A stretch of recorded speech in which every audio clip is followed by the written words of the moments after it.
I was just telling Ben, we're healthy. We're currently healthy, right? Like this day, today, Friday, February 3rd, we are healthy. Danielle is, she threw her back out, which I don't know, maybe you've heard through the grapevine, but she threw her back out. She was on the bed rest. So now she's up and it's our babysitter's back. She's healthy. That's a whole nother thing. You take babysitters for granted, right? It's like, oh man, I hate paying for this. And then you're like, it's worth when they're gone, you're like, I'll pay twice what I used to pay. Please come back. Time out. I heard what you guys pay down in Texas for child care. No. Let's be very clear. It's not Texas. It's what TIF negotiates for babysitters. Let's be very clear. Let's hash this out. What's a lot? What's your definition of a lot? Yeah, let's hear your opinion, and then I'll share what we pay. Like 30 and up an hour. 30 an hour and up is a lot. Yeah, and what we're out up here. Yeah, so Tiff won't pay any more than 15. Really? Yeah, we got 4 kids. How does she handle? Slave labor. I mean, it's completely contrary to what Mark stands for and is trying to combat. Is Speaking what? of which, that's right. Yeah. Pro athletes ending slavery. Ending slavery. Yeah. Yeah. So really, what we focus on for the most part is like high school girls that just love it. Right. It's like they get to hang out, play with the kids. For the most part, our kids are good with babysitters, and so it's not a ton of work. But yeah, she's just up clear and like, hey, I pay 15. Do you want it or not? And she wonders why she's got to call like 6 babysitters to get them to commit. Yeah, I think we're in that 30 range, 25 or 30 for you. I need to get Tiff to come over. He lives in the rich part of town. Yeah. Well, our babysitters, it's like I get $10 an hour to go work the cows and work the field. I'd much rather be inside with the kids for 15. That's true. So. Anyways, how did y'all meet? And by the way, we're talking to in the hole. Tyler, why don't you introduce our guest? We've been in the A gap. That's where we met. Oh, y'all played against each other. Yeah, we did. So your last season with New York was what year? 2017. Yeah. Okay. Oh, yeah. And you were with the Cowboys. I was 13, 14, 15. Okay. Yeah. So y'all met twice a year. So we played against each other. Yeah. Middle linebacker, right, Mark? Yep. Yeah, I played middle, and then I played Sam like outside on the ball. So like on the line of scrimmage at times. But like my bread and butter was special teams. So like the big linebacker and the fullback are going to be paired together a lot on special teams. Yeah, it's like all right, let's get a speed matchup here. Okay, the slow fullback. Who can you just not get roasted by? Well, typically it's the middle linebacker most of the time, unless you play Seattle. I want people listening to this to get the full context. So we're talking to Mark Herzlich, former NFL linebacker. You're 6'5", and at the time you were playing, how heavy were you? Probably like 250. Yeah. Okay, so 6'5", 250. Tyler over here is 6'3", 250 when you were playing? 6'3" is generous. 6'2". Okay, we'll say 6'3". Yeah. 6'3". So 250-pound men colliding. Yeah. That is a train wreck. Yeah. It's good times. Oh my gosh. It's and those are the types of things that I currently watch the game. I don't know if you're the same way. Yeah. You watch the game, you're like, I can't believe I did that. Yeah. Like, what was I thinking? Seriously. Like there are times where these hits are happening. I'm like, wow, that looks like it killed. And and Mark's doing color commentary for the ACC network, right? Yeah.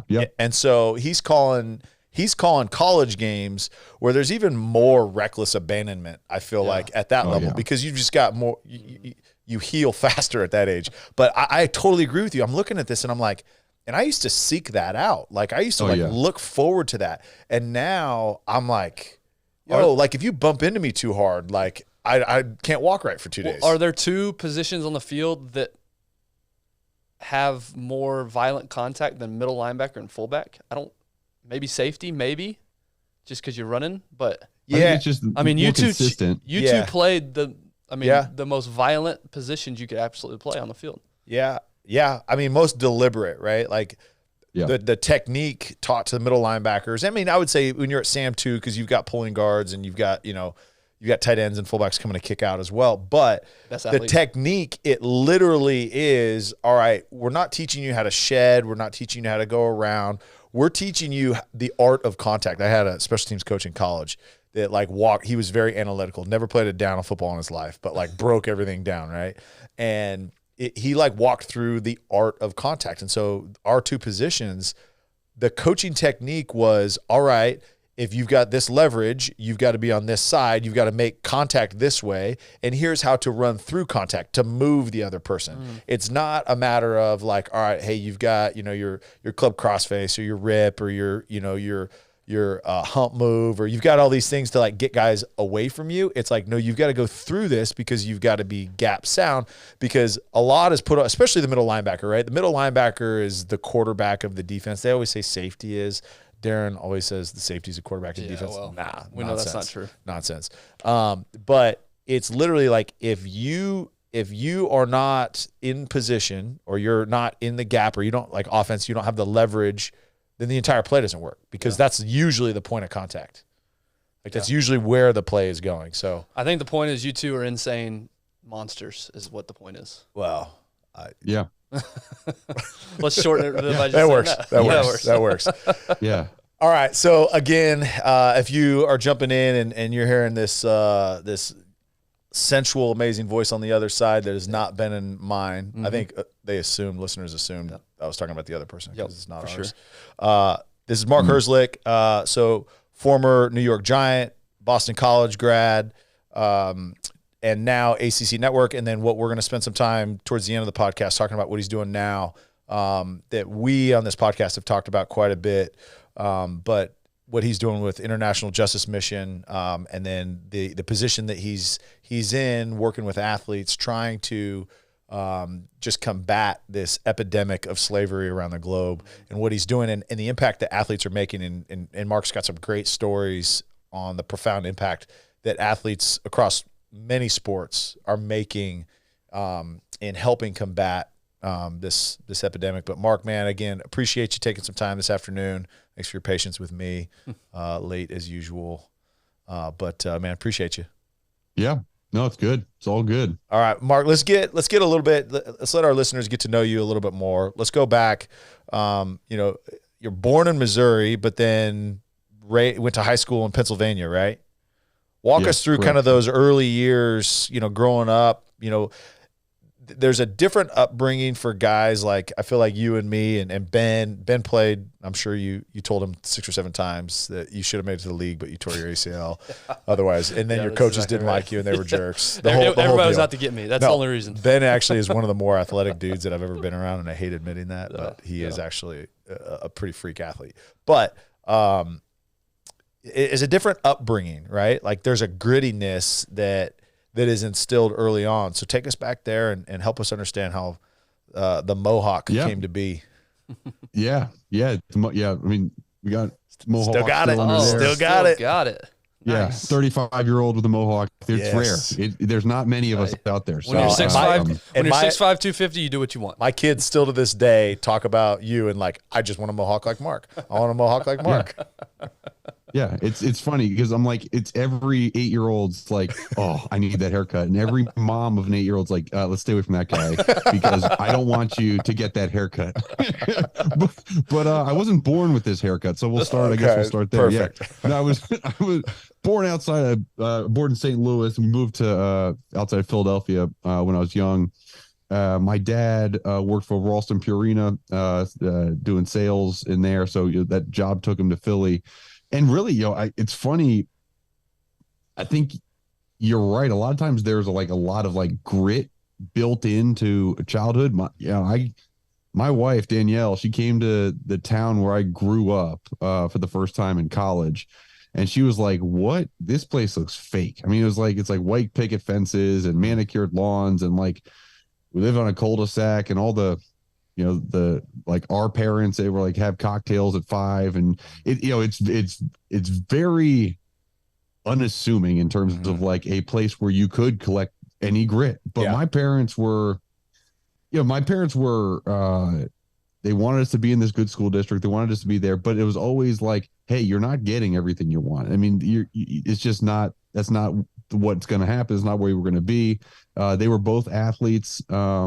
My mom played 3 sports in college, and my dad with football and lacrosse. And so I grew up with a lacrosse stick in my hand and, a tennis ball and a tennis racket and football and just everything was sports. And I think that one of the things that I had growing up, which was really cool, was a really good group of friends that also had parents that were intentional with them, right? And so like there was never like, I feel like you see a lot of the movies and you see like kids, and especially in high school, like, oh, like if I want to fit in, I got to like do drugs. I got to do bad things. It was like all the kids that were cool that I was friends with, they like did good things. Like they were the relatively good kids. And so it was like, all right, well, instead of that, we're going to go play pickup basketball at, 9 p.m. under the lights and do stuff like that. So, I mean, as far as like things I'm looking for my kids, like to get situations like that, where you get other intentional parents pouring into them. And so you're like raising a collective of children together, kind of all on the same path. But anyways, that I kind of got a little bit off topic. No. I think that's good, Mark. Yeah, I mean, we talk about this a lot. Like we're by no means like this is how to do things, like a how-to podcast. By no means. We want to talk about relevant issues and then just kind of give thoughts, right? And one of the things we talk a lot, and we find ourselves, because we're in that stage, same stage as you, is in that parenting stage. And I think what you said is really, really important, because just because you live in an area doesn't mean that your kids are going to be a reflection of that area that you live in. And everybody's like, oh, we got to move out to this place because, it's got better schools and it's got this or we got to move away here because all the kids are spoiled. And it's, yes, like your kids are a portion of who they are as an element of their environment, but let's not lose fact that parenting is number one, and what you do in the home is most important. So just because you go to a school with a bunch of, like say spoiled brats, or drugs is a big part of the environment or the community that you're in, whatever it is, wherever your surrounding is, don't downplay the influence that parents actually have on your kids and the morals that you instill in them.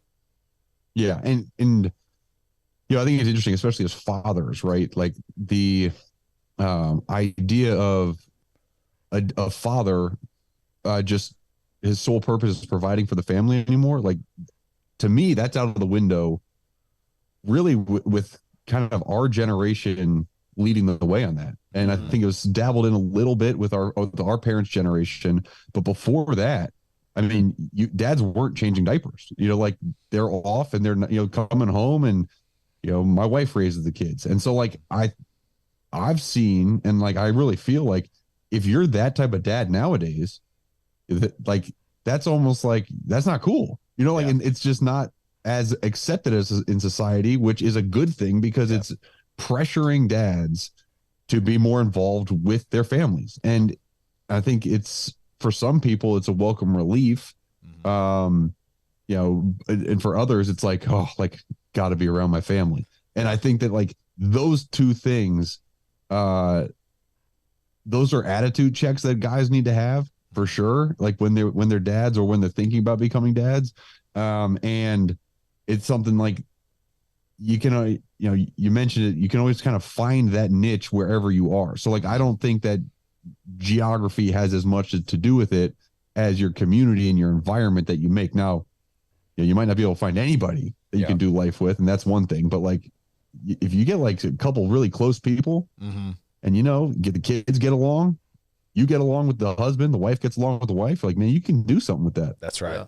Yeah, I'm with you, Mark. I agree with Tyler that the parents start it in the home. It's very important. But I agree with you, Mark. I was the same way. I was very fortunate that the quote unquote cool kids, we did exactly what you're talking about. The guys that I spent most of my time with, it wasn't ever even a temptation to go party or do drugs or anything.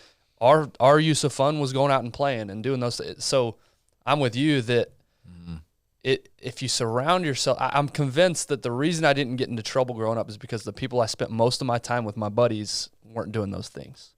Yeah. Now, if they had, I would probably have been a lot more tempted to do that. So I think it's a great combination. Yeah, but do you think that you chose those friends because of the way that you were raised and the expectations and guidance that you got from your parents? Yeah, I think my parents had a lot to do with it, because the best friends that I made in school, but also we went to church together. Yeah. So I was always in environments where it was just a natural to make those type of friends. Yeah. So yes, to your point, their parents were very similar minded because they were taking us all to the same places to eventually form those friendships. Yeah, totally. So I think it's kind of a chicken or the egg. I don't know what, I think it starts with parents, starts in the home, but then where are your kids spending most of their time? Who are they spending most of their time with? Yeah. I think that's a big thing. And I think too, it's funny because like, I think it really matters, but also, we're in that kind of young kid phase, right? And, where like the first 3 years, like they barely spend time with other kids. It's like most of the time is with you in the house, and like those first 4 years really forming who they are. And like that, my biggest lie that society tells you people right now is that you can just go out and be whoever you want to be. And like, yeah, you can do anything you want to do, but you can't be whoever you want to be. Like, you were made a certain way to be a certain person. And I think it's a parent's job, like before your kids go off into the world, to like figure out who they're going to be from the world, is you need to instill some of that self-identity and that identifying natures in the kids early. So that way, when they do pick their friends, they're picking friends that are similar to them in terms of their values. Oh, like that kid, he says the, not nice words. That doesn't feel right. I don't want to hang out with that kid. Right. Or like, I know that he's doing stuff that I don't feel comfortable with. And really, it's not like not like a 4-year-old could tell you, oh, it's because my parents did this, but it's the foundational messages that they've heard their entire life up until then, where they feel comfortable with a certain type of kid. And that's how those friendships are being made. So like, I totally agree on both sides. And I think the real tragedy is when you do that with your kid and then you see them start getting hurt. Right. And for those first couple times where they're like, oh my gosh, like you go into a situation, I know what my values are. The kids, I know who I am, but then someone tells me that's not right. And then, I'm sure you guys have gotten it where the kids come home and like, what do you mean? Like, this kid told me that. Yeah. And where you start to like other outside factors start trying to poke holes in that foundation you've laid for your child. And like I think those are like heartbreaking moments, but that's where the formation of like, oh, I can see who you're going to become as a young man or a young woman. I think that's when really cool stuff. Yeah. And you talk about foundation. It's one thing to say it to your kid, like, hey, this is what we believe, like telling them. But it's another thing for them to see it day in and day out, because that's really what they're going to grab onto, right? Absolutely. That's going to be when that foundation goes from sand to rock, right? That's the difference. So, all right, back to you, Mark. Sorry, I know we took on a little tangent there. All right, so talk about foundation. So when as it relates to sports, and I want to be very careful as we like wrap this around sports, but that's been a vehicle for you that you've used. That's not who you are, obviously, but that's a vehicle that you've used to do some really great things. But early on, did sports come easy to you? Were you big early on? How much did like work versus talent? Like how did that play out early on in your sports career? Yeah, good question. I was always big. So I was always like the biggest kid in class. Really up until like the beginning of middle school, then some other kids like got taller, and then I eventually caught back up. But I always was bigger. My dad always also saw in me that I was very talented at like sports and physical activity. And so from really as early as I can remember, he would always kind of remind me like, look, you're going to be naturally better than a lot of your friends at things. And so like challenge yourself by, I don't know, like my gym teacher in elementary school didn't let me do anything right-handed, which is my dominant hand. Everything had to be left-handed because I couldn't play dodgeball right-handed because it just wasn't fair. So I had to do it left-handed. So like I had to play lacrosse and left-handed only for a while. Like these are just kind of things that, I would do to challenge myself in these situations because I had a little bit of advantage at times. Now, so a lot of those things balanced out more as you got into high school, and there was other kids who were a little bit more specified in certain areas. But I was always like, I'm going to do any sport out there. Never did sports until high school for a purpose. Like there was never like I'm playing football because I want to go to college to play football. Like it was just, I'm going to play football because I think it's fun to play football. Yeah. And I love playing football. My buddies play. And that was, yeah. And so like, that was kind of how it was. There was a one moment I was playing freshman football. So like, again, like I didn't go out and even try out for varsity my freshman year. I wanted to go. We went to this family camp in Maine together as a family every year. And so like we'd go to this family camp. It was a week long. You'd do like water skiing and swimming and sailing and all that stuff. And I knew that this was the last year I could possibly go to it. It was in August. And so instead of trying out for the varsity football team my freshman year, I wanted to go to that camp again. Yeah. And so I went to that camp and played on the freshman team. And, I kind of just shows like, I wasn't trying to prove anything at that point. Not like I thought I was great. Just like football was like something I did. And so I remember that freshman year, we were terrible. Like we played like 10 total games. Like after the 9th game, we were 0-9. And my dad, he'd been my coach all through Pee-wee. And then once got to middle school was not anymore. And then freshman year was not my coach, but he was always a guy that I went to like, just, hey, how did I play? Or how did I do? And he always was super positive. He never was one to come to me, be like, oh, you need to do better. But this time he called me up to his office and he was like, so we lived in like a split level colonial. So it was like, half a floor. And so his like office was all the way on the top floor. And so you'll go up in there and he's sitting behind his desk. And he was like, hey, I was just thinking about your game yesterday. This was the one we had lost, the 9th game. And he was like, this is one of the first times I've seen you not trying, like out there, not caring. And he basically said, look, if you're not going to give it 100%, that's fine. I'm not going to keep coming to the games because I don't care if you win. I don't care if you make all the plays. I don't care if you succeed. It's just, I don't want to go out there and watch you do something at 50%. And so I said, no, like, first of all, it like hit me. I'm like, this is a guy who's always been my biggest cheerleader. I'm like, what do you mean? Like 50%. And so I was like, dude, I said, Dad, I keep coming. Like I'll play as hard as I can. And so, the next game we ended up, we won, not because I was playing better or not, but like, that was a moment for me that I was like, okay, if I'm going to do something, I'm going to do it as hard as I can. Yeah. And, from that moment when I was, 14 years old, throughout the rest of my life, and especially my football career, it was like, okay, if there's something that should or could be done, I'm going to do it. I'm going to do it as hard as I possibly can. And so yeah, it wasn't like I was seeking approval from my father because he always gave it to me unconditionally, but he saw that I wasn't giving what I could in those moments. And that really drove me. Yeah, man, that's a great story. I think that's so fascinating. And it's not just that scenario, but all scenarios where it's so strange how you can hear one thing from somebody you really respect, or even from somebody just like a podcast.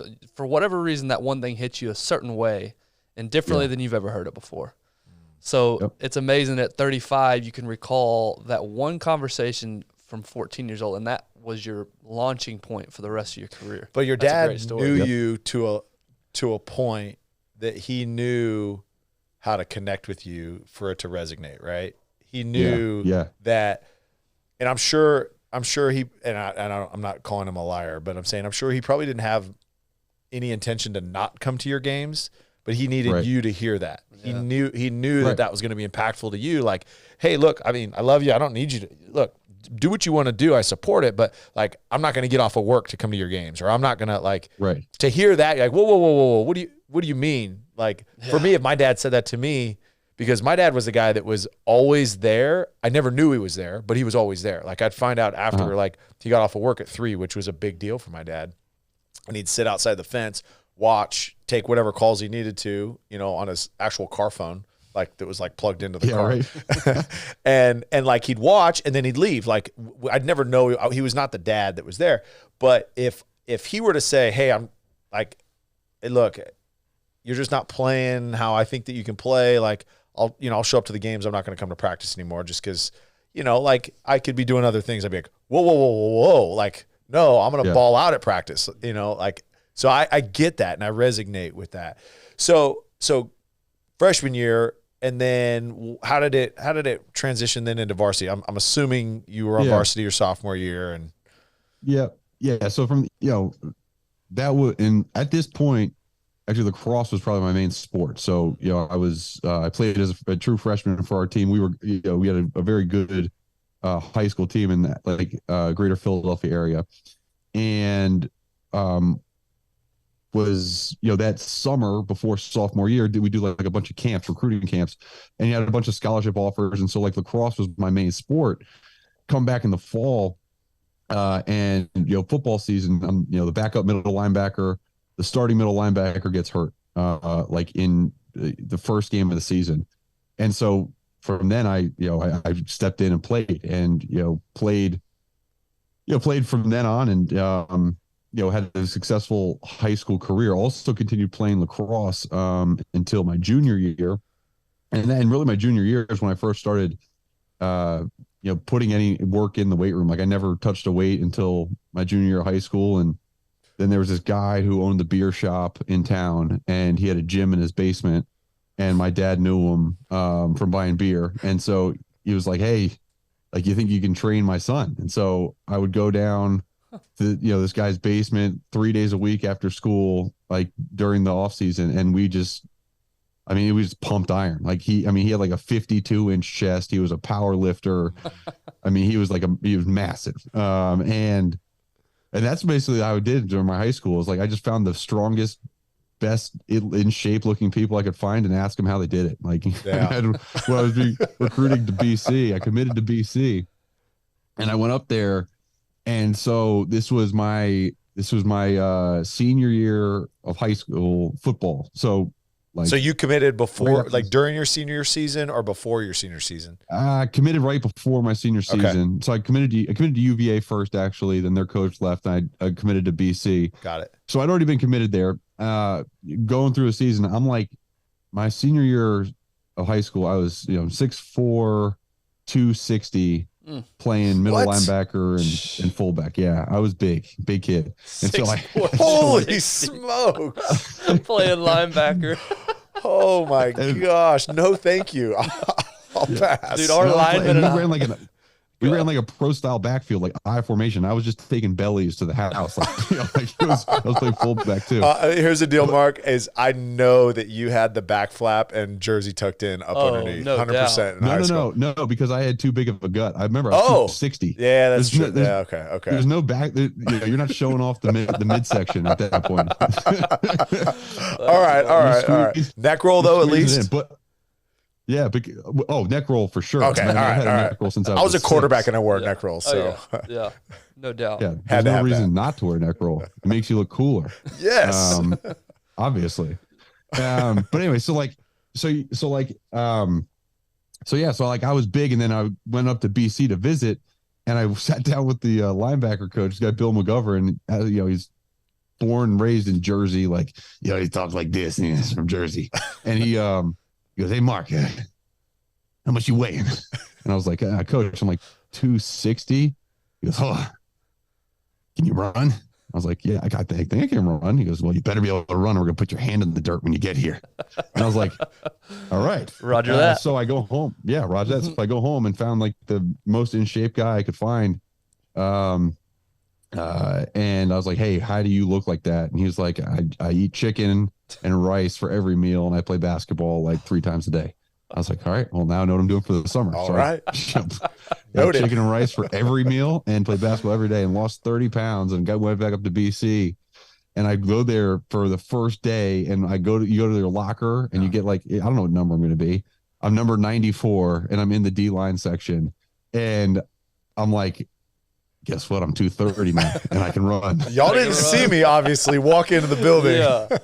Yeah. Jeez. And so that's how I was 94 and played linebacker for my 4 years at 5. I always wondered that, why you wore that number. Because I remember that distinctly watching you in college wearing that high number. I was wondering. So that's funny. That's so. So I came in at 260. That's funny. That's funny. Not even came in, just recruiting trip at 260. All right, I want to take a quick minute to talk about our partner, Choctaw Casino and Resort.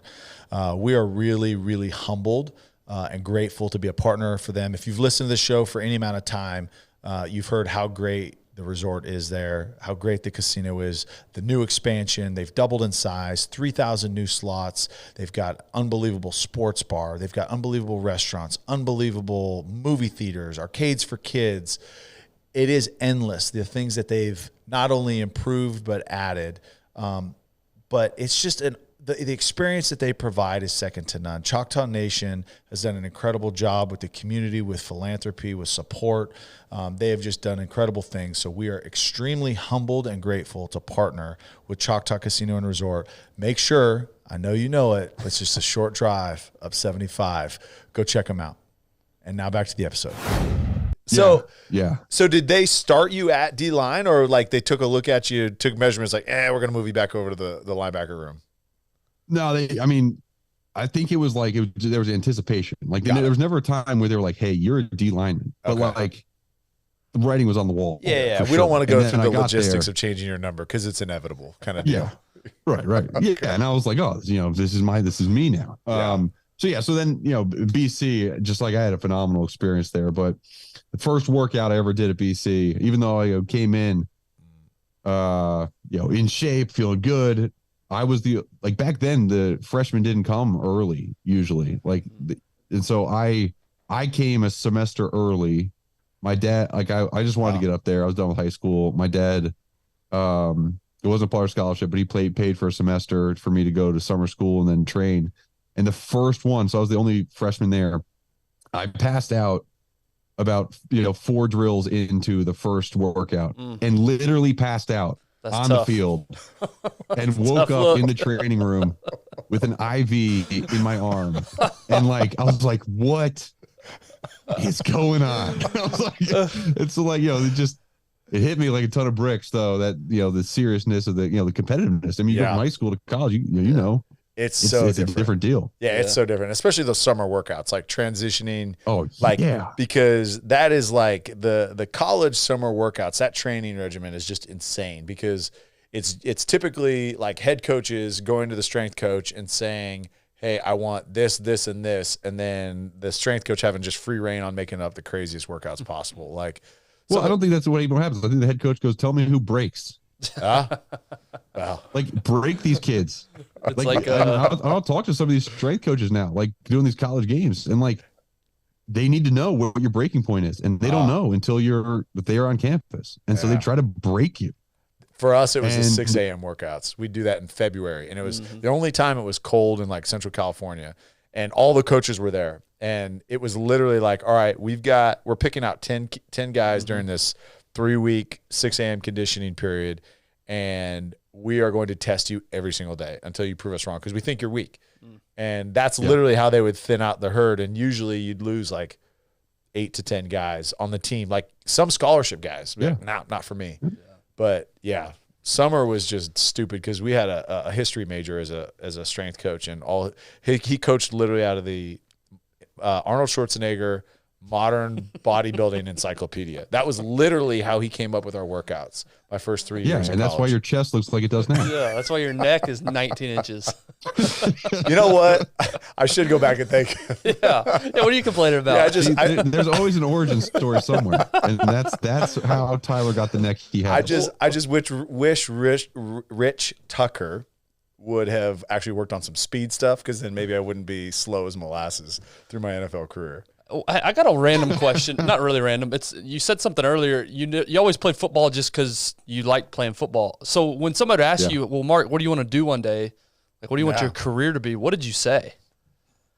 I guess my dad was in finance. He was a private wealth manager.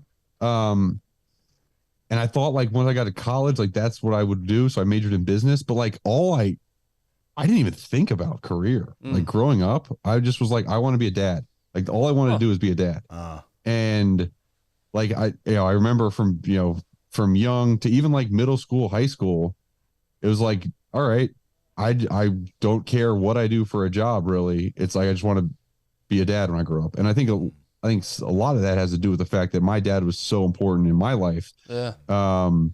And it just was like, oh my gosh, like if I could be this for someone else, like the way I felt towards my dad, like if I could have a son or a daughter, like look to me like that, like that's the real deal. So like, I don't know. I mean, that was my thing from real young. That's equal parts the most unique answer I've ever heard, but also one of the coolest answers, and what a compliment to your dad. I mean, that might be the best thing you could ever say. If your dad's ever heard that, if he hasn't heard that, I would encourage you to tell him, because wow. I hope my kids say that about me. I just want to be a dad like my dad was to me. Yeah, that's pretty cool. That is awesome. I love that. Yeah. And for him too, I think that he, again, I told you, we moved to Philadelphia because he was working in sales. And I remember he tells a story. I don't remember it, but one day I was 4.5, something like that. And I walked downstairs on a Saturday morning, and my dad was there in the kitchen. And I was like, Dad, what are you doing home? And to him, he was on the road so much, those first few years, that the fact that his son was surprised to see him at home on Saturday morning in the kitchen, he was like, I need a change. And he quit his job and decided to go into a completely different field of private wealth management that he did. He was a history major in college. Like, he had to go back and do all the schooling and do all the stuff. And he changed his entire career because he wanted to put his kids first. And I'll always remember that. He was always, frugal's not the right word, but he always respected money, but never let it control him. And so it didn't matter as much of what I did. It was more so who I did it for. Yeah. And so, it's been a leading thing that I consistently battle with too, as my desires for different things, elevate. And then I'm like, I always have to keep myself reminded and check who am I doing it for? Yeah. Not what am I doing? Who am I doing it for? And then that guides 90% of my decisions. That's really cool. I love that. All right. So Boston College, you start to see some success, right? And you start on the field. What was that like? I mean, obviously high school, you were the biggest guy on the team. You were always the dude, but then now on this level, what did that do with you? Maybe as it related to identity, or did that affect you, or did you, keep that ego in check through that process? I did not keep that ego in check. Hence, and out came the Mohawk. Yeah. So in high school, I was good, right? And I was probably more heavily recruited than other people on my team, but I wouldn't say I was the best player on my team. There were guys with just unbelievable athleticism. At times, it's just I ended up working not harder. I just worked more correctly, right? Yeah. And my dad helped with the recruiting and all that stuff. So then I get to college and start having success, and it really wasn't. I wouldn't say, looking back now, I would say I had an ego about me. At the time, I still would say that I thought I acted pretty humble. But my personality, I like to, I'll portray a very humble attitude, and a very service oriented attitude. It's just the reason a lot of times behind me doing that, and this has come from therapy and from, understanding myself, is because I want to look better. Yeah. Right. I want to make it look like I'm a really good guy. And on the surface, I am a pretty good guy, but I'll continue to perpetuate that because I want to continue to hold up the appearances of being a really good person. Yeah. Right. So it wasn't necessarily because I thought, oh my gosh, I'm internally compelled to be this kind, generous person. It was I want to be seen as a kind, generous person. Yeah. So the humility aspect there would definitely come out, especially some of my, closest friends, my roommates from college. like, oh, it's Mark time. Like, all right, like in front of the camera, all turns this stuff. on. And so, yeah. So like ego definitely went up and like, I thought I was the man I really did. And my junior season was when I started having like a lot more of, national success. I was ACC Defensive Player of the Year. I had a really good season. Was deciding whether to come out for the draft as after a junior or not. It was a big linebacker year. It was like Ray Malaluga and Brian Cushing and a bunch of these guys who, were also really good. Aaron Curry. And so I decided that I was going to stay another year because all those guys were seniors. They had to leave. I could come back and be like a top 10 pick. So, but it was in that time period where I was starting to try to make that decision that I had like huge roadblock. Let's get into that. Yes. I kind of figured that's where we would go on this for sure. But so after that junior season, got all those national awards and recognition. I started feeling pain in my left leg. And so, it started slow, but, got to where it wasn't just during workouts. It was kind of all the time. And for 6 months was just in excruciating pain. Like couldn't really go to class, couldn't work out with the team. The doctors, the medical staff at BC, they couldn't tell me what it was. And so I just felt like super lost. And I had built up this identity for myself of, like I'm Mark Herzlich, I'm a football player. And although like throughout high school, it was never like, yes, I was an athlete and that set me apart as like one of the bigger kids. I was also athletic. But in college, it really got defined as, hey, this guy plays football. And so when we finally figured out what it was, I had a bunch of MRIs scheduled after my spring game that year and got an MRI on my left femur. And the doctor called me and called us into his office and sat me down and basically explained to me that that pain that I've been experiencing for the past 6 months was a large tumor was in my left femur. And so they were about 95% sure that it was cancerous. They would have to do a biopsy the following day, ended up being cancer. But when he told me, you have cancer, it just like completely knocked me off my seat. And the only thing I really knew about cancer was like one of my friends growing up, his mom had passed away, and then the movie Brian song. And but cancer had not been a part of my growing up. No one in my family had it. And so when I heard that, it was like, oh my gosh, like what does that mean? And my dad, who was in that room with you? Yeah. Who was in that room with you? So I'm sitting on the examination table. My parents are to my right. So my dad is closer to me in a chair than my mom next to him. And so I could kind of see them. Then the doctor would came walk over to me. He was talking to me and out of that right peripheral, my dad asked the doctor, he said, Mark is a very good football player. Like, when will he be able to play football again?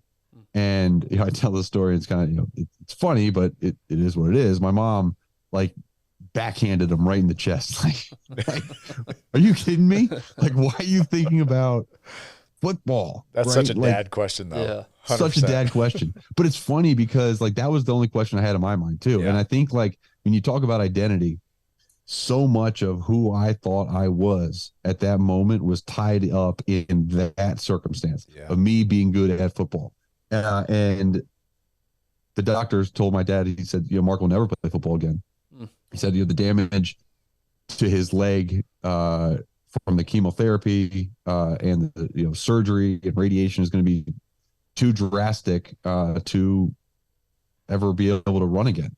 And so they said, like, if everything goes well, he'll be able to walk with a limp or with a cane. And like at that point, it was like, what? And it kind of blacked out a little bit, really, until I got home. And that was now the journey we had to go on. And we did treatments and everything like that. But that that day was tough. Real quick, you know, because your dad and you had a similar reaction. Your mind went to football and what happens. Your mom sounds like her mind went to life and death. Did your mind not go to life and death at all? Did you even have that thought? I'm just very curious in that moment when you hear that diagnosis.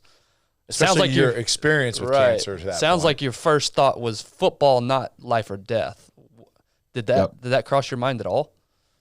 Oh, for sure. So I get home and like for 2 hours after I got home, I just laid in my bed and just tried to wrap my mind around everything. And like the thoughts were swirling. Like, why did this happen to me? Like, you know, did I do something to, you know, deserve this diagnosis? And like really all that I kept thinking about was when they said I'd never be able to run again. And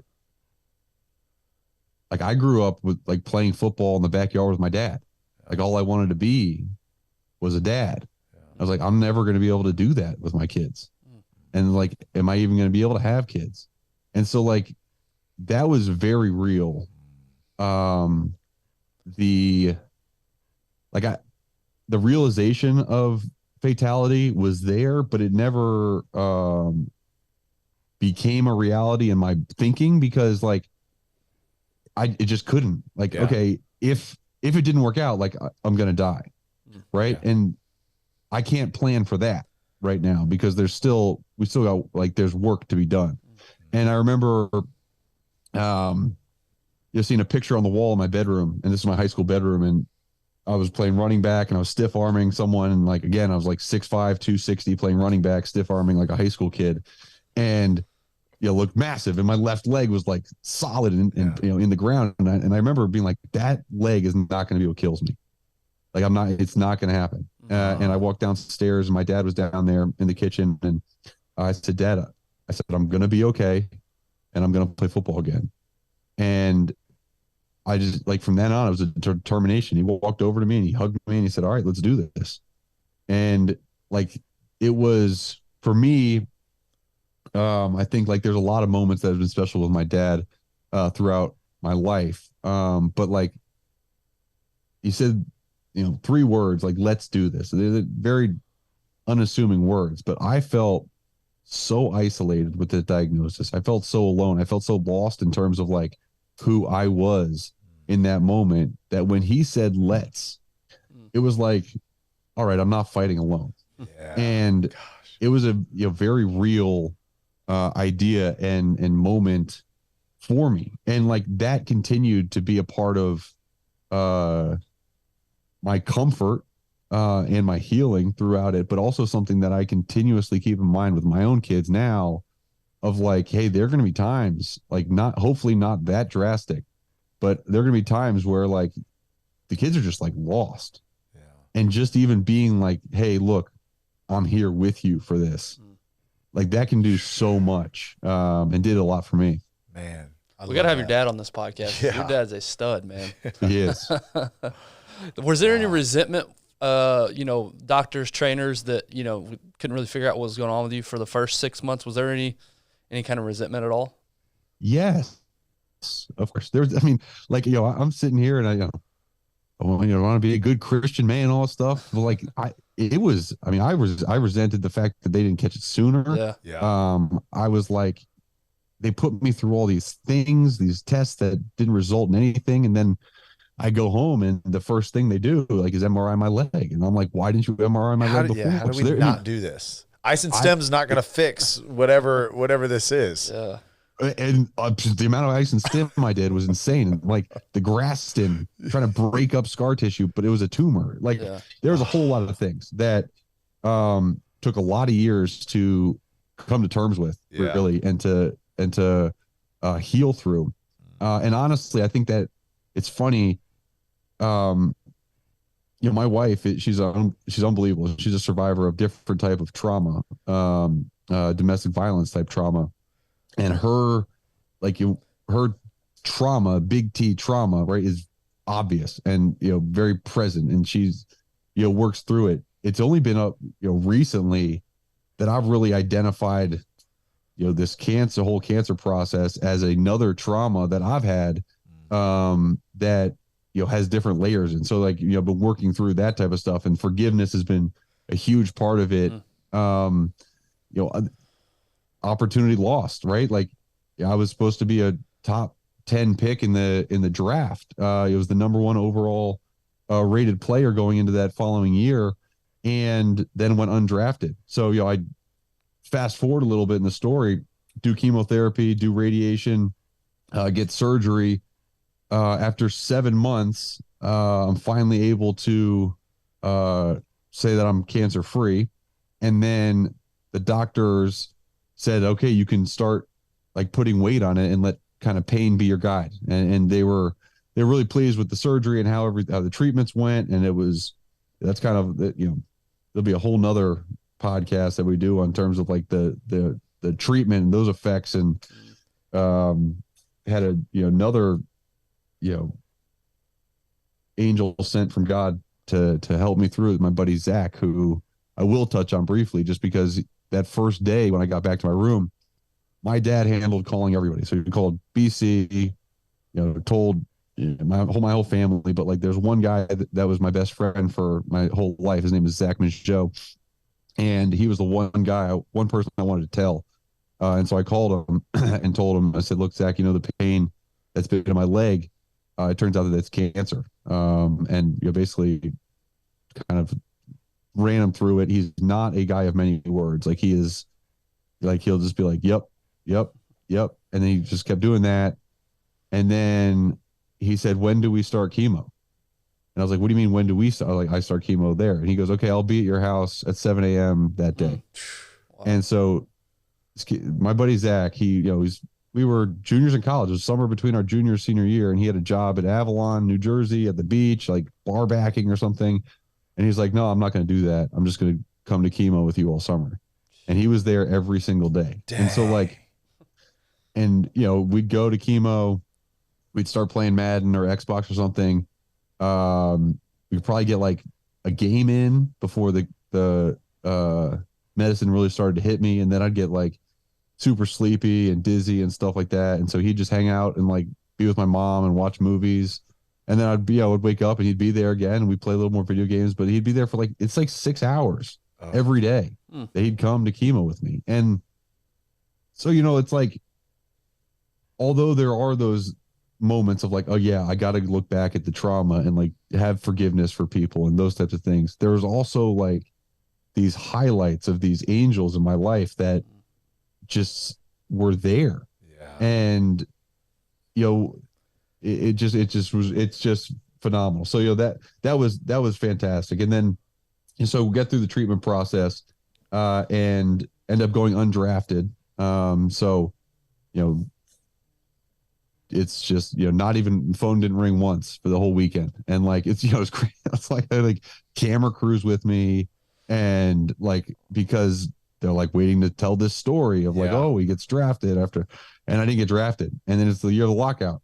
Right. Yeah. And go back and have to train down in, train at IMG Academy down in Florida, for another 6 months, and end up, the lockout's lifted, get a call from, the New York Giants, and Tom Coughlin asked if I'll come help him win a Super Bowl. And I was like, heck yeah, come in. So, let's go. So the next day, drive up there. I'm like 8th on the depth chart, and, had anxiety out the wazoo, like had acne all over my face. Dude, that feeling in your gut, like, and different journey there, but like I can attest to it. Like walking into the locker room, walking in like that first time, like in college, it didn't sound like in obviously I'm sure you were like, oh, that'd be cool to play in the NFL someday, but like wasn't really a dream until you're in college. You're like, okay, this is maybe a reality, right?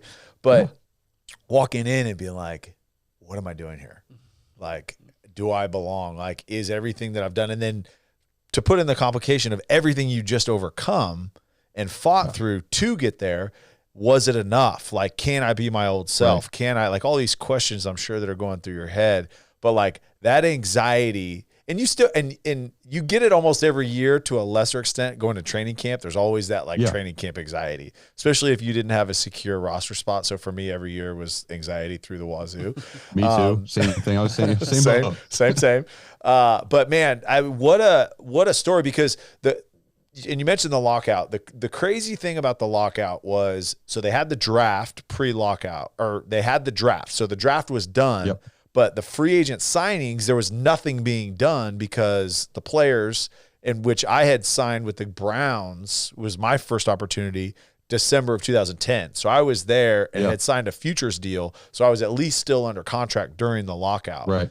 And so, but as a free agent coming out of college, it's like, if you're not drafted, good luck, because you don't have an off season. So you don't have time to show the coaches, what you can do, even if it's in helmets and shells. You can't do that. You don't have that luxury. You don't have the rookie mini camp. You don't have all those things. So now it's like, just to get invited to camp is cool, but a lot of the mindset from the coaches are, hey, we got all these young guys, great if they work out, awesome. There's like Mark was, obviously they'd seen him play, like, hey, this kid could be something. We'll just see if, his health is in good enough shape. But a lot of them were just camp bodies. Like, we just need to get, because half these dudes didn't do anything during the lockout. So we just need bodies to get our veterans back in shape. So that year was a crazy, crazy year for someone just coming out of college. So I just want to kind of frame that up, like the importance of this camp. Did any part of you think it's just not meant to be? Because think about going back, you could have gone out your junior and none of this would have happened. Well, you still would have had the cancer diagnosis, but you would have been a professional at this point if the timeline works out somewhat okay. But that delayed your start in the pros, and then the lockout delays. It just seemed like everything was stacked against you. Did it ever cross your mind like, this just isn't going to be for me? No. It just kept being like, all right, got to do more. And it's really, I think it's, it's super interesting. Like when you look back and you kind of see God's hand in different things. And I don't think God, switched a chromosome in my cells to, have cancer be in my body. But the interesting part is that I decided to come back to school before I knew I had cancer.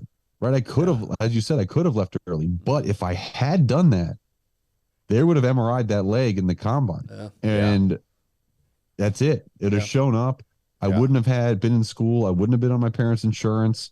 I wouldn't have had any insurance. I mean, I would, I would have, I don't know how we'd have done it. Yeah. And so like that was like definitely a hand of God in that part of my life. And then when you look at, that first year and the lockout and, going to the New York Giants undrafted, and that first year we won a Super Bowl, and y'all were 9-7 during the season. What was y'all's regular season record? 9-7. Went from the wild card to the Super Bowl in Indianapolis and ended the Patriots. Ended the Patriots' perfect season. So this was like the craziest. Because I remember watching this was not the perfect season. Oh, that was the 7. Second one. That was 7. Okay, that's right. That's right. I mean, 7. Might as well have been because the Patriots were rolling that year as well. But but I remember watching. Tom Brady said that this one hurt more in his show. So that felt good. I mean, he was pretty much talking. He was like, Mark Herzlich made it hurt worse than the other one for sure. Yeah, I was literally going to say you stole my joke. The reason we lost because Mark Herzlich's on the Giants. Yes, of course. That must have been why.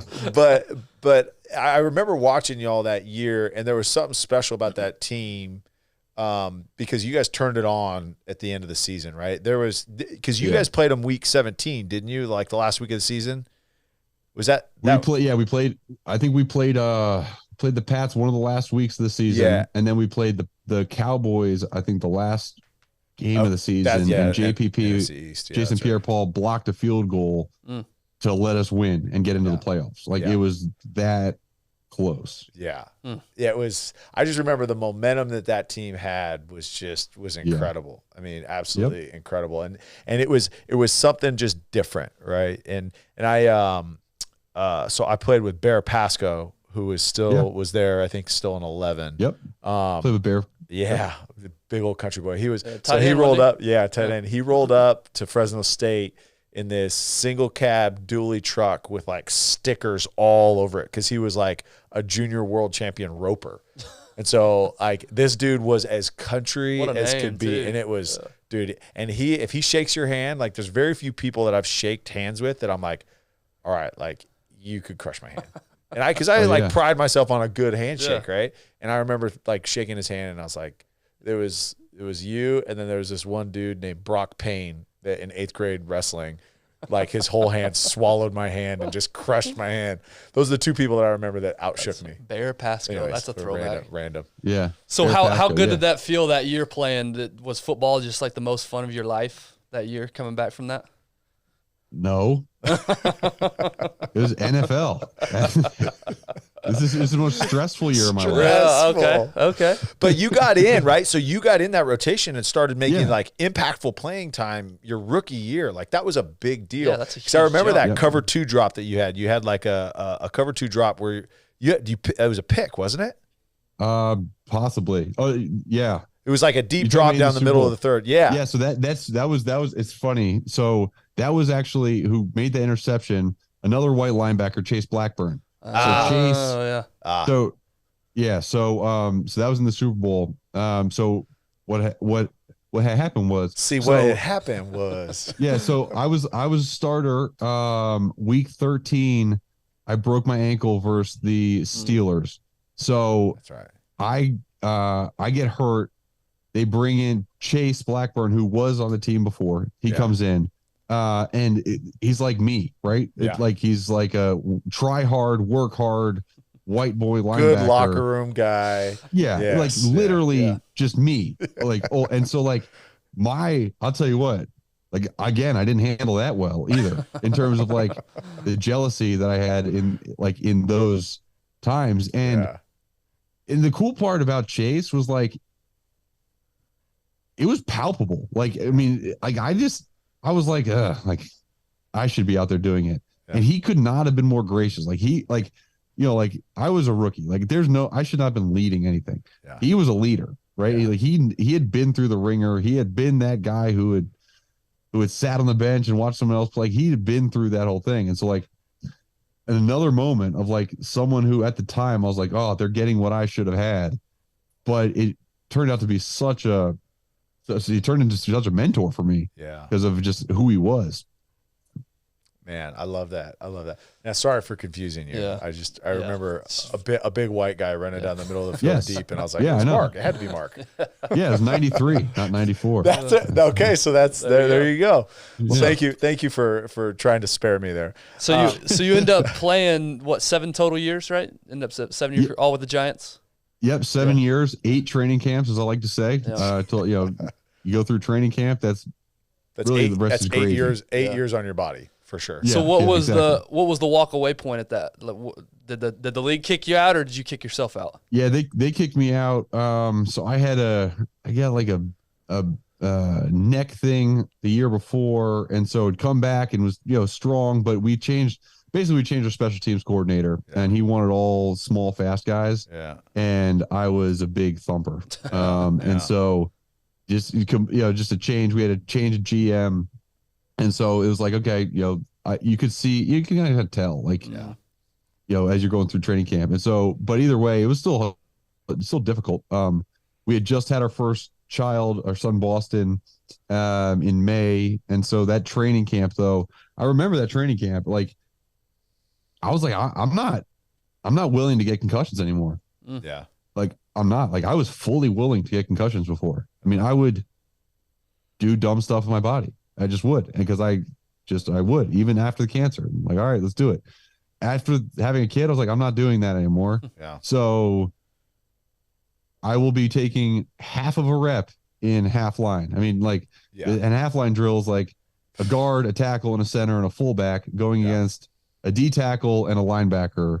And so it's just it's a disguised Oklahoma drill is all it is. Yeah. It's all right, we're going to tie up all these guys, and then we're going to have a running back or a middle linebacker and a fullback go heads, 10-yard sprint at each other. It's the dumb. And you're begging for the fullback because if not, you're just getting a pulling guard. Yeah. You're getting a guard. He knows it's run, it's run, and you're all right, stop him within 1 yard line of scrimmage. And yes, he's bigger than me. Yeah. So anyways, so that might be why I got cut, but either way, I was you know what? I don't know how much more I can take of this. Yeah. But loved it. And then after football, that transition is hard. And I was one of those guys who always did internships in the off season, continuously prepared myself. But whether you think your identity is wrapped up in football or not, it's what you have been doing. That's what your family has been doing. It's like you've been doing it for 8 years, and now all of a sudden you're not doing it, and you got to figure out what else you're going to do, because there's not a whole lot of talents that you use on the football field that you use in regular life. Right. I mean, just, like, yeah, we can do problem solving, but like, that's a stretch. Yeah. Kind of like I'm not going to tell like an employer that, but like, I remember filling out resumes like, well, I have like problem solving skills. Like, no, I just hit someone harder. Yeah. When I don't know what to do. I noticed that my 3 technique got down blocked on the double team. And so I actually had to adjust outside and take his gap that he got pushed out of. So that has nothing to do with the fact that like Janice hasn't gotten me the emails on time and I don't know what to do. Managing people. So did you not have a job? Did you not have a job lined up at all, or any second? Okay. Yeah. No, I mean, I had been talking with ESPN because they had just been launching we're gonna launch the ACC network. Mm-hmm. So I talked to them briefly, but I was like, look, I'm still playing, so I don't really know what can happen. So after I got released, I called them back up and was like, hey, I'm interested in doing something like this. And they're like, okay, yeah, we're interested in having you. And I remember one time, they're like, we want you to probably call games. We're not exactly sure. Have you ever called a game before? I was like, no. So they're like, all right, why don't you go I've been out? playing them. How do you think that I could have called games? Yeah, they honestly, they probably didn't ask that question, but do you have any experience about it? They're actually pretty smart people that didn't ask that question. That was just a filler question, but thanks. Thanks for pointing that out. You just called him out of the story here. Is this what you normally? Is this normally what you do with guests? Just put them on blast like that? So they're like, hey, I'm in New York, and they're like, Columbia's playing Princeton on Friday night. Why don't you go and just like see the booth and see how it's done? Sounds like a hell of a game. So I go, and Princeton is beating Columbia by 40 points at halftime, and the producer's like, look, anyone watching this show is here in the stands. Like they're so like, you want to jump on the headsets and call it the second half. And I was like, sure. Like, I don't know. So I did that. That was my intro. And who's the quarterback again? I literally didn't know. Didn't have any idea. Just like gave me a roster. But that was my intro into it, and I guess it went okay. So then nice. They hired me on the AC network. And so this was my 4th year calling games for them. It's been super cool. Favorite part about it is definitely meeting with the coaches and the players, and then like being able to, like, I'm not as big a fan as doing studio stuff, as I am doing the live games. And because you're able to like be in the game and like have a connection with the players from before, them, and then you're able to figure out what's happening in the game. And whenever you can figure out, okay, this is what the offense is trying to do and the defense is trying to do, that gets me jacked up. So that's exciting. Yeah. See, I love that. Let me ask you this. So you've obviously, I mean, anybody listening up to this point, okay, look, he's super smart, well-spoken, does well. It translates to talking about games, and and you had to be a student of the game too, right? You had to learn all aspects of it, just based on where your role was within the team. But how much playing in New York do you think helped you from a platform standpoint? A lot in that endeavor. A lot. I mean, our local news outlet is NBC for New York. Yeah. That has 6 million viewers. Yeah. And so having that type of thing where they'd say, hey, you want to come on after a game and just do a hit or do whatever.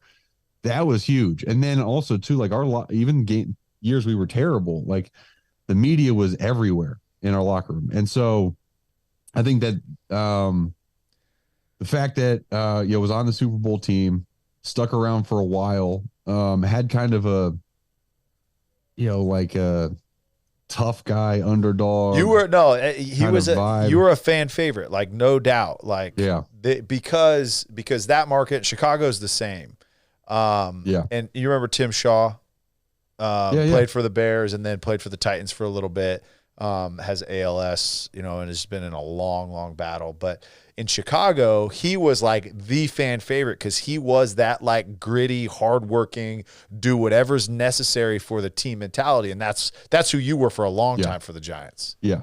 Yeah, exactly. I mean, I was the backup long snapper, and oh man, I almost had to do it one time and I could not. That was most nerves I've ever had in my entire life. It's the worst. I'm telling you, I had to do it because I was the backup as well. In Chicago, oh my gosh, I just blanked on his name. Pat Manley. Pat Manley. Whoever that is. Yeah, the starter. Yeah. He played for like 17 years or whatever. But he tore his ACL, and I had to snap the whole second half on a Monday night game. And holy smokes, are you kidding? It was Tommy Harris was playing. He was the D tackle, OU guy, first round pick, and he's already. And I've gotten to know him over the years. He lives in Dallas, and he's already just like a jokester, prankster. But imagine him, now he's like 250, like super lean, and he was like 320 and just nasty and mean and grimy. And now this backup long snapper comes in, and that's his job, is just to mess. And this was before you couldn't line up on the long snapper. Right. This was like the year before they changed that rule.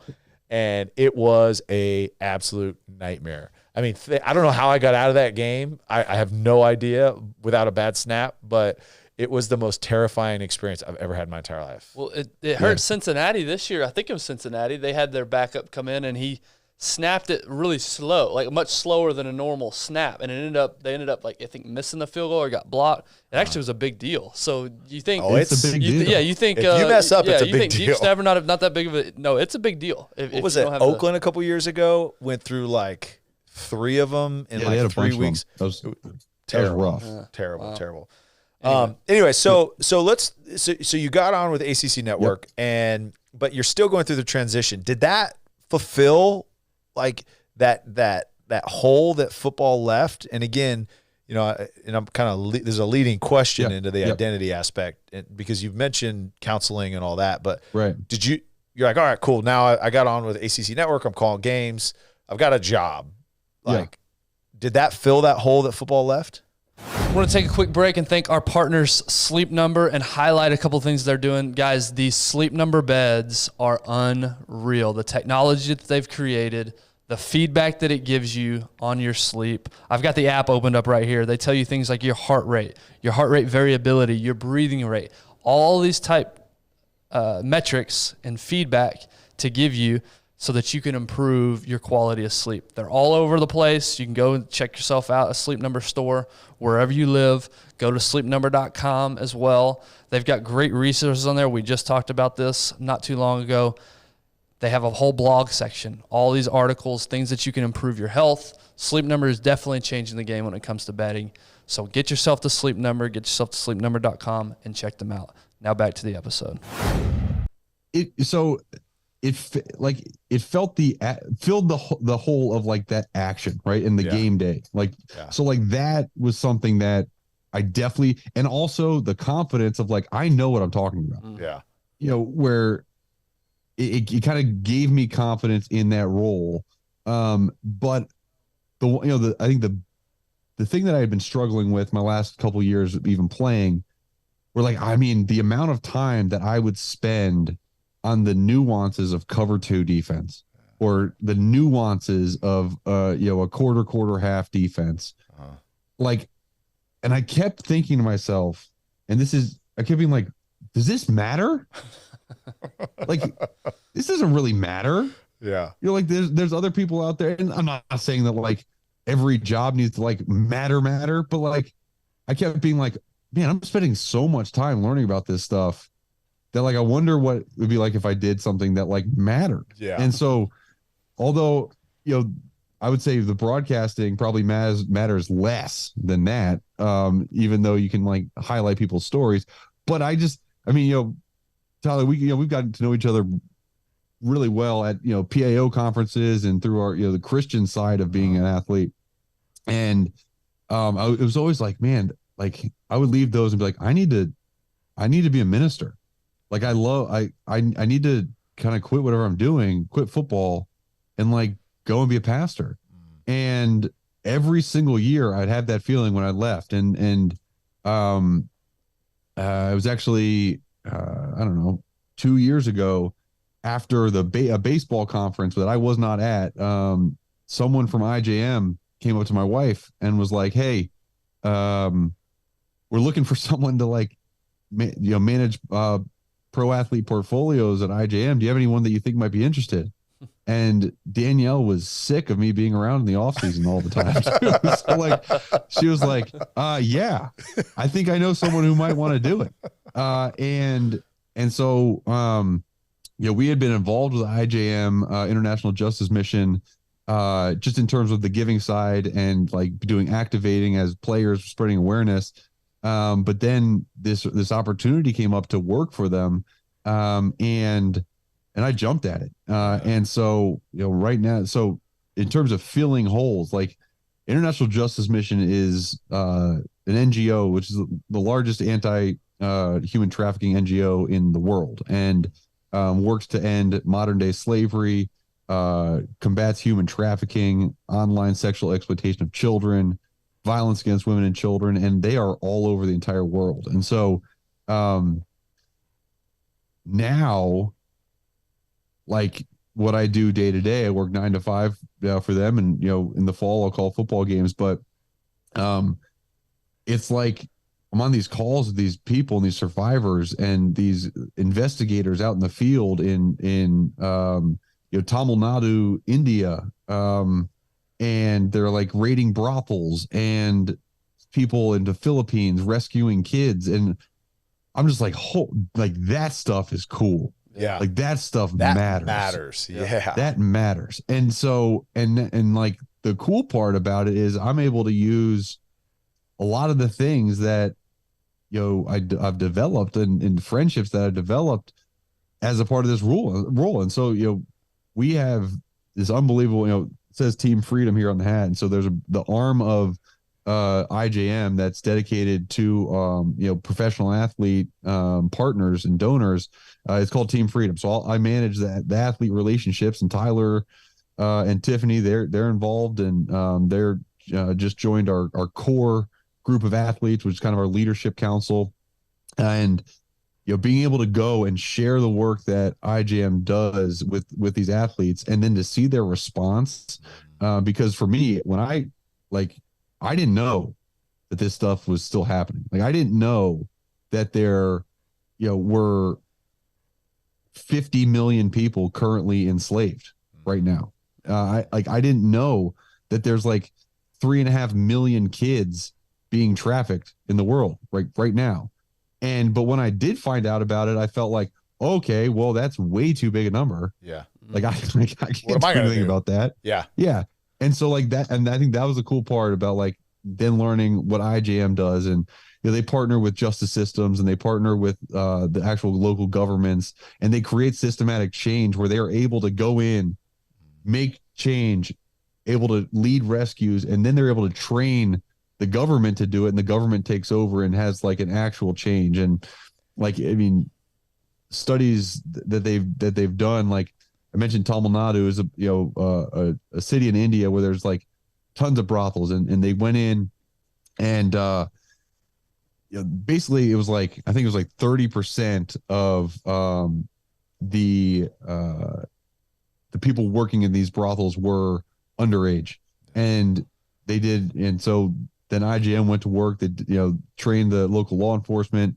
Last year they did a study, and there were 0 underage kids in these cities that they had identified, and like rapid change. It's just really cool stuff. And so like I'm able to give that experience to other athletes, and led a trip down to Guatemala. I know Tyler and Tiffany, they went to Guatemala, gosh, years ago. Yeah. 2015, something like that, 2016. And saw kind of the start of that, what they were doing there. And now to see what has been built in Guatemala is really crazy. We're leading a trip to Ghana this summer. And so like the fulfillment aspect has been checked. And it's been a really fantastic way to do work, way to do life. I love it, man. And I do in a few minutes want to take a step back and talk about Danielle and like how you guys connected. But it's amazing that she obviously made that connection. And I know you joke about it, but there's a reason that she put you in front of them, because I think you are built for this, right? Like you've got a level of empathy that's, I think, unique for males in our culture, which I think is awesome. Like that's not a slide. That's a super compliment. Yeah. But man, and then also relationally, man, how good you are with guys, and guys trust you. And man, just what a great job you're doing. And you can, like, when Mark speaks about it, you can just see that this is really important to him. And you can tell it's like, all right, now Mark recognizes that he's doing something that matters. Again, not that football doesn't matter, because I think that it does more than, like, I think we led on to, especially as former athletes. We kind of downplay it like, oh, it's just a game. Now it's like real life. Like, but here's the thing is the role that Mark is in is connecting athletes and their families to this mission. And look, like, it's a nonprofit, so there's always like a fundraising aspect of it. But even more so is you realize you're learning all that cover 2 coverage, right? And you're learning that quarter, half defense, because so you can excel at that position, so that you can be great at it, so that your platform is even bigger and bigger and can reach more people. At Professional Athletes Outreach, right, we call it like the stadium, and there's the locker room, who you impacting in your circle, but then the stadium is like, all right, who is everybody that's watching what you do and how you live your life because of the platform that you have. And IJM has done such a phenomenal job in partnering with athletes through this process to now more people, I think, know than ever about really what's going on globally. You know, the 40 million slaves. I mean, India, he brought up, is a country that 10 years ago didn't even recognize there was a single slave in their country. Like, as a government said, nah, there's no slaves here. We don't have any slaves.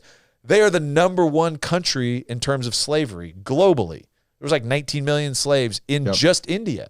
So, like, the numbers are staggering, but what's amazing, man, about what the position that Mark's in and what he's doing, especially with the Athlete Council and building ambassadors to go out, and you now have these athletes, you know, whoever, right? Adam LaRoche or whoever, like really well-known names that people know that kids are watching, and he's standing up for these kids in Southeast Asia, in, you know, Indonesia or India, that are being exploited or are being trafficked, and they're standing up for that, something that really matters.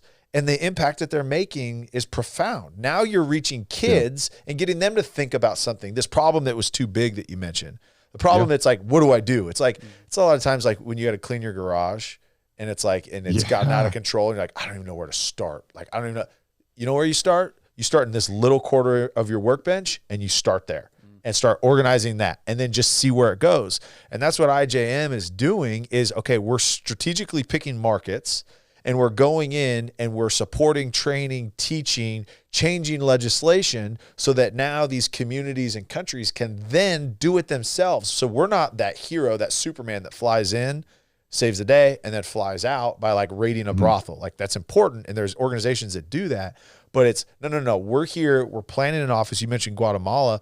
Guatemala is only almost at the point where they're out, right? Like, they're almost they're getting close. They're getting close to closing that office, because the city government now can actually handle what's going on there, because IJM has partnered with them to train them, to change the laws, to train the prosecutors, so that they can actually go to train investigators on what to look for, so they can build a case against these criminals. And so now it's, hey, we're teaching you how to do it so that you can do this yourself, and then we're going to go clean up the next corner of my workbench. I mean, it's just incredible, man. And I love what you're doing and how you're doing it. And I mean, I'm not going to say I'm not envious, dude, like the mission that you're on, dude. And like, and I love it. And I love that, like, God has led you in the way that, hey, look, I can do something that's cool, right? Like on the worldly view, like I can call games, I can do that.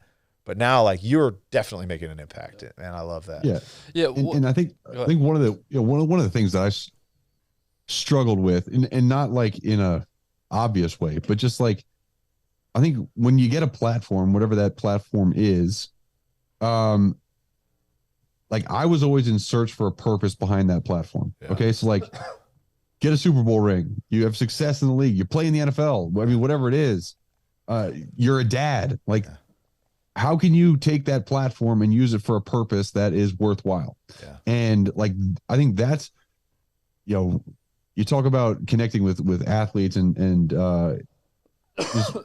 what I do on a day to day. My biggest goal is like, I am presenting this purpose that you can use your platform for. Yeah. If this feels like this is something that, this is what I want to use my platform for, then great. If it's not, if that's not the thing that doesn't like get you going, like that's fine. Yeah. Right. But like, it's just an opportunity. It's like, oh man, if this doesn't break your heart, doesn't mean you're not a good person. Like, it just means that you, well, I'm just kidding. There's certain things, certain videos that like, bro, you have to check your pulse if you had to get a reaction. Yeah. But like, so, you could have something else that's your thing. Yeah. But like having these guys and girls, because I think a lot of it has to do with the wives as well, having them find something where they're like, when I put my effort into this, I feel like this is worthwhile. Yeah. And that's the coolest part. Yeah, man, I love that. This problem in particular, most people listening to this podcast aren't going to have a direct hand in helping solve. Meaning they're probably not, maybe they'll donate, but they're probably not going to go raid a brothel. They're not going to get as involved as you. So what can people listen to? First of all, I am not raiding any brothels. You are not. But let's be honest. He stopped wanting to run into people in football. He's definitely not going. I'm just kidding. We've had many athletes ask. Oh yeah. And every single time they're like, look, you are completely unqualified. Yes. For that. It's way too dangerous. Yeah. Yes. No, and you're a big target. So no. Yeah, absolutely no. But I guess the question is, with no direct involvement, how can we in our own homes help solve this problem? I think I'm leading myself to an answer. I think I have an answer. I'm curious what you would say. How as me, Ben, who has 3 sons at home, how can I make an impact on such a big problem even if I never directly work with IJM? Yeah, well, so first of all, I think that as a father of 3 sons, I think that, first of all, like that is something on its own, that all these different issues of violence are usually perpetrated by men.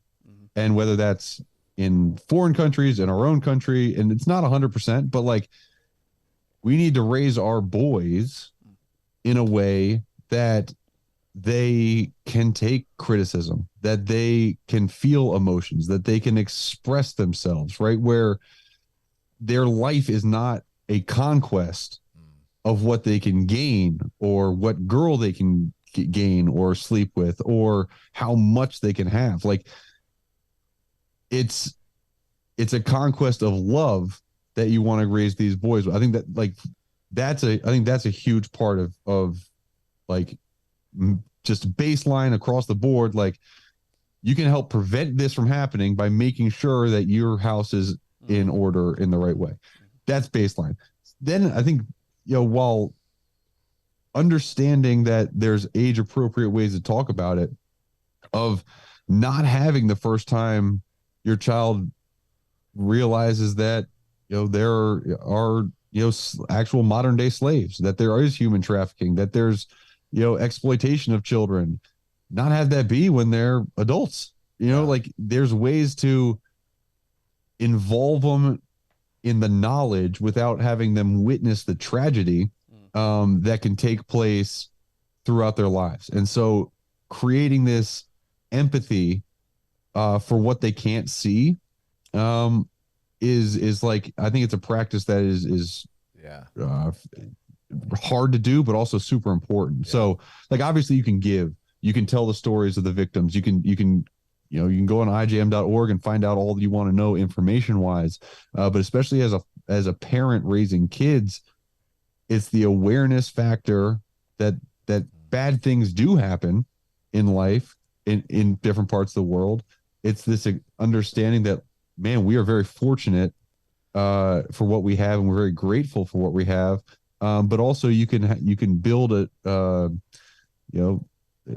little empaths that can feel some of this pain. I think like that's how change is made. And that change can start here with funding and then go to these other countries. Yeah. And I want to be clear too. And you just mentioned this is to support it. You don't have to be an athlete. Like that's not what we're saying here. The division that Mark runs and is focused on day to day are those relationships, but you can go to ijm.org, and I would suggest just going on and learning, right? And go do some research. If you're not familiar with it, go learn about what they're doing, how they're doing it, the impact that they're making. And like Mark said, what I love is that, look, if it doesn't stir something inside of you, then go find something else. Like, that's fine. Yeah. There's plenty of other groups out there that are doing great work. Because this is a heavy, I'm going to be honest. So this is a very heavy subject. This is a heavy problem to recognize and then also to get involved in. And so it's not for everybody. I totally understand that and respect that. For me, my daughter had just been born. I met Gary Haugen in 2012, right after my first season. And he came and spoke at PAO. And literally my daughter— He's the founder of IJM. Yeah, Gary Haugen is the founder. He was a Department of Justice, worked on the Rwandan genocide, like crazy like stuff that he witnessed before starting IJM. But I remember hearing him speak and the stories he told, and it was something that my wife and I just couldn't ignore after having a daughter. And just thinking, if someone else is like, what if this happened to my daughter, would I want someone else to care, like to help and to make an impact? And so that was just something that we couldn't ignore. And we've been fans, supporters, partners with IJM since. But again, I just encourage you to go do some research and see how they operate, because it's a highly sophisticated, highly effective strategy that they're implementing globally. Yeah. But my starting point was always, it's ijm.org/stories. Yeah. And there's like a bunch of these 2-3 minute videos of rescues, of, stories of rescues, stories of survivors, from the Philippines to Ghana to, India, just, all this stuff happening. But you're right. Yeah. And I love to, and so one of the things that we haven't really mentioned, and I always want to hit on it, we learned this really when we were in Guatemala, is really the whole process that they go through in these facilities, right? Is there's, research, rescue, recover, and restore, right? It might be a couple R's in there that I added, but no, it's good. Essentially, it's not just, hey, we're going to rescue you. Is they are going to actually help restore you and understand, look, you are not worthless like your slavers have told you. You are not, like, you are loved by God, you are loved by others, like, and you have so much more value than everything that's been stripped from you since then. So, like, it's a holistic approach to making sure that these victims and survivors are then able to then go thrive after they've been rescued, because a big challenge, especially in the trafficking side, on the prostitution side, is they don't feel like they can do anything, especially here in the States, but they don't feel like they can do anything else because they've been told they're worthless and this is the only thing that they're good at. So they don't believe that they can do anything else. It just takes a little bit of training, some counseling, and then, obviously from the actual, like, spiritual side, just letting them know that you are loved and you are cared for, and then you can go do something and you can go be highly, highly successful elsewhere. And what's really cool to see is how many of these survivors then go back and work for IJM at a lot of these facilities. So really, again, stories, go check it out for sure. Yeah. Mark, man, lastly, man, I just want to say thank you. But lastly, Danielle, your better half, much better half, much stronger half. Yes. Just walk us through how y'all met and kind of in that relationship, and we'd love to get her on too, just to share some of her story, because it's incredible. And I know her story is not necessarily yours to share, but would love, man, just to walk us through that relationship, because the impact that you as a couple are making is awesome. Yeah. I met Danielle actually. So I was going through chemotherapy. When I met Danielle, we met at a Halloween party. I was Mr. Clean. due to the chemotherapy. Dude, own perfect it. costume. And so I picked her up there. She didn't know I had cancer, but then she quickly learned the next day when I still was Mr. Clean. Yeah. Like, just in real life. But yeah, we met again my senior year of college. And we kind of grew up together. She was in the ROTC in the Army. She experienced violence in her home when she was growing up, and different partner violence after that. And so she really did not have a lot of trust for men at all. And then she did find that trust in me though, and was able to share a lot of what happened to her in a very powerful way to me when I was in kind of like my least manly state, as you would see, like, chemotherapy, bald, like future in question. And she saw, instead of a weak man, she saw an understanding human, right? She saw a person that she could feel safe with.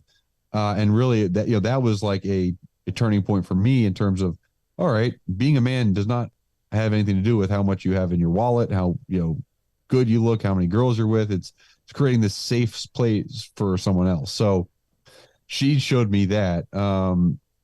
She is one of those people that, like, when she sets her mind on something, it gets done. And so she has been a spiritual guider for me for a lot of my early relationship with Christ. She now works for PAO as well, and she's found a calling in their women's ministry, and really loves pouring into women. She's a phenomenal mom. She shares her story of abuse and ways to strengthen women. And yeah, I mean, she, like, again, I think that for time's sake, having her on would be awesome, because she'd be able to share some really cool things. And I know she's gotten really close to Tiffany. But yeah, we met at a bar as Mr. Clean and a Cowgirl, and we are, gosh, that was 2009. So we're like almost 13 years later, 14 years later, 3 kids later. Jeez. 3 kids later, and hopefully not too many more yet. We've got a lot on our plate, but yeah, so that's, and she's great. Man, I want to call out, man, just like, I don't know, God's timing on, you're going through one of the hardest times in your life, and then you're hearing and sharing these things with what you didn't know at the time, your future wife, but it also probably put some things in perspective with you, right? Like, in what I'm going through. Yeah. Like, I think a lot of times we can find ourselves like reinforcing like victimhood and like, why me? And then you hear something like that and you're like, dang, like, this is a really hard time. This is really difficult, but other people have gone through really difficult things too, as well. So yeah, I think about how lucky your kids are. 2 parents chasing such a intense and awesome purpose that are really making a change in this world. So, awesome for your kids. And this podcast, we started as kind of a success, how do you seek success and what do you do? How do you get there? It's slowly morphed as issues in our country have become, come to light and been more prevalent. I wouldn't say slowly. It was pretty immediate once we lost the dead weight. So. Yeah. But it's slowly evolved into more of, how can we turn problems in society the right way? And so it's really cool to hear your story. Yeah, man. Obviously, knowing you as the football player, or me knowing you as the football player and seeing you on TV, it's really cool hearing the background. But the things that you're doing for the world and the encouragement that you are for everybody listening to this, of how you're doing your part in your community. And if we can all do that, we don't have to go out and, like we said earlier, bust down doors and change the world. Just change your household.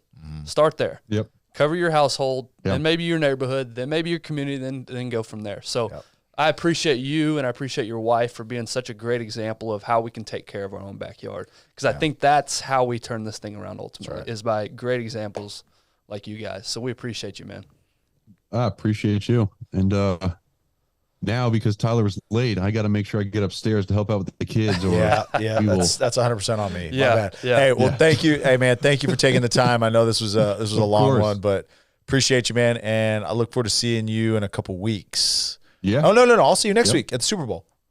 See you at the Super Bowl next week. Yeah, buddy. Are you weeks after that? Yep, absolutely, man. Well, I appreciate you. Love you, brother. And Mark Herzlich, everyone. You too, guys. Appreciate it, Mark.